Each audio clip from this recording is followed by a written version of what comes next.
NEET री exam का फैसला राजनीतिक दलों के आपसी सहयोग से नहीं, बल्कि लाखों छात्रों के देशव्यापी विरोध, सोशल मीडिया आंदोलनों और कानूनी दबाव के कारण संभव हो पाया है। सच्चाई यह है कि इस गंभीर मुद्दे पर सभी राजनीतिक दल एक मंच पर साथ नहीं आए, बल्कि उनके बीच तीखी राजनीतिक बहस और खींचतान देखने को मिली है।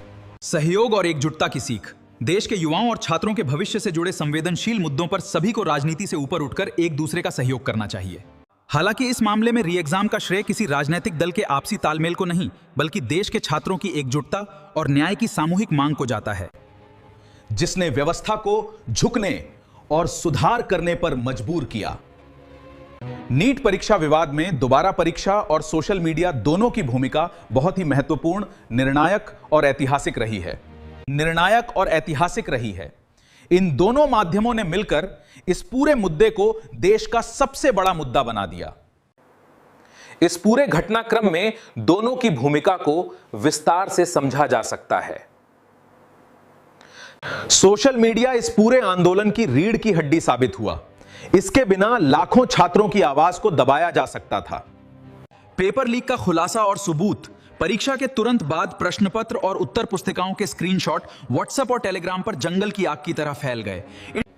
इन डिजिटल सबूतों ने साबित किया कि गड़बड़ी बड़े पैमाने पर हुई थी। छात्रों की एकजुटता।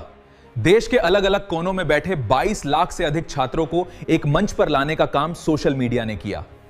नीट परीक्षा से जुड़े विवाद, री एग्जाम के अपडेट्स और आपके लिए जरूरी तारीखों का विवरण। नीट परीक्षा में धांधली की खबर देश भर के लाखों छात्रों के लिए चिंताजनक है। सुप्रीम कोर्ट इस मामले पर सख्त रुख अपना रहा है। सीबीआई जांच में कई खुलासे हुए हैं। नीट यूजी 2026 की परीक्षा रद्द होने से 22 लाख छात्र प्रभावित हुए हैं। हम उनके साथ खड़े हैं। नीट परीक्षा इस समय देश का सबसे बड़ा और संवेदनशील मुद्दा बनी हुई है। नेशनल टेस्टिंग एजेंसी द्वारा 3 मई 2026 को आयोजित की गई इस मेडिकल प्रवेश परीक्षा को व्यापक पेपर लीक के आरोपों के बाद, गड़बड़ियों के आरोपों के बाद पूरी तरह से रद्द कर दिया गया है। इस परीक्षा में देश भर के लगभग 22 से 23 लाख छात्र शामिल हुए थे। परीक्षा में हुई धांधली और री एग्जाम की घोषणा से लाखों छात्र प्रभावित हुए हैं, जिसकी सुप्रीम कोर्ट भी निगरानी कर रहा है और एनटीए से जवाब तलब कर रहा है। छात्रों से आग्रह है कि वे केवल एनटीए की आधिकारिक वेबसाइट पर जारी होने वाले निर्देशों का पालन करें। नीट परीक्षा में धांधली और पेपर लीक के मामलों के कारण नीट यूजी 2026 की पूरी परीक्षा रद्द कर दी गई। अब नया री एग्जाम 21 जून 2026 को दोपहर 2 बजे से शाम 5:15 बजे तक पेन और पेपर मोड में आयोजित किया जाएगा। री एग्जाम और काउंसलिंग से जुड़ी जरूरी तारीखें। री एग्जाम की तारीख 21 जून 2026 रविवार। परीक्षा का समय 2 PM से 5:15 PM तक है। एडमिट